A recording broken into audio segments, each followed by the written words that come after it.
lobsters engage in dominance disputes. And I think dominance is the right way to think about it, because lobsters aren't very empathic and they're not very social. And so it really is the toughest lobster that wins.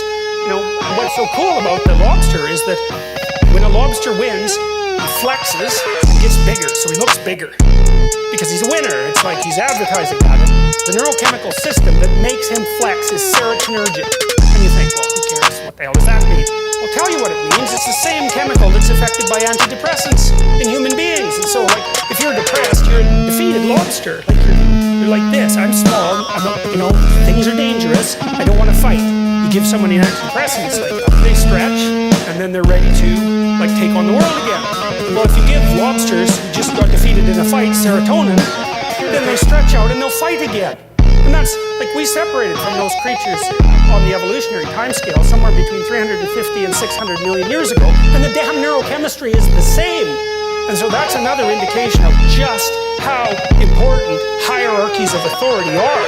I mean, they've been conserved since the time of lobsters, right? There weren't trees around when lobsters first manifested themselves on the planet. And so what that means is these hierarchies that I've been talking about, those things are older than trees.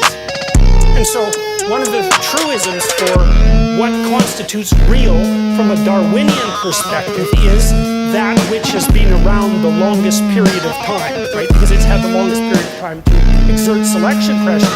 Well, we know we evolved and lived in trees something on the order of 60 million years ago.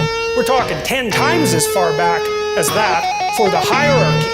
And so the idea that human beings, that the hierarchy is something that has exerted selection pressure on human beings is, I don't think that's not a disputable issue.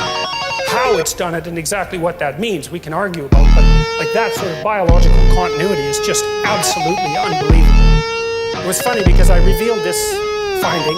You know, I didn't discover this, I read about it, but I talked to my graduate students about it. I used to take them out for breakfast, you know, and they were a very contentious, snappy bunch. And they were always trying to one-up each other, and they were quite witty. And for like 6 months until it got very annoying, every time one of them one-upped the other, they'd stretch themselves out and like snap their hands like that.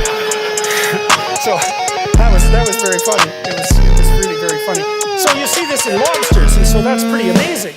And one of the other things that's really cool about lobsters is that, let's say you've been like top lobster for a long time, but you're getting kind of old, and some young lobster just, you know, whales the hell out of you, and so you're all depressed. But the thing is, your brain is dominant.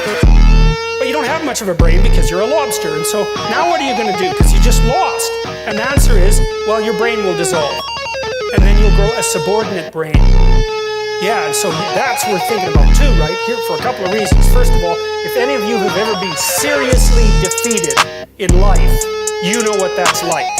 It's like it's a death, a descent, a dissolution, and if you're lucky, a regrowth, and maybe not as the same person. That's what happens to people with post-traumatic stress disorder, right? Their brains undergo permanent neurological transformation, and they then inhabit a world that's much more dangerous than the world that they inhabited to begin with.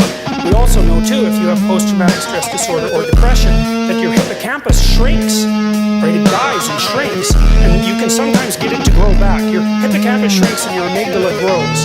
And the amygdala increases emotional sensitivity, and the hippocampus inhibits emotional sensitivity. And so if you've been badly defeated, the hippocampus shrinks and the amygdala grows. Now, if you recover, the hippocampus will regrow, and the antidepressants actually seem to help that, but the damn amygdala never shrinks again. And so, well, so that's another lesson from the lobster. It's quite a terrifying one, but it's one, like, it's so interesting that you can relate to that, right? It's like I get what that poor crustacean's going through, you know.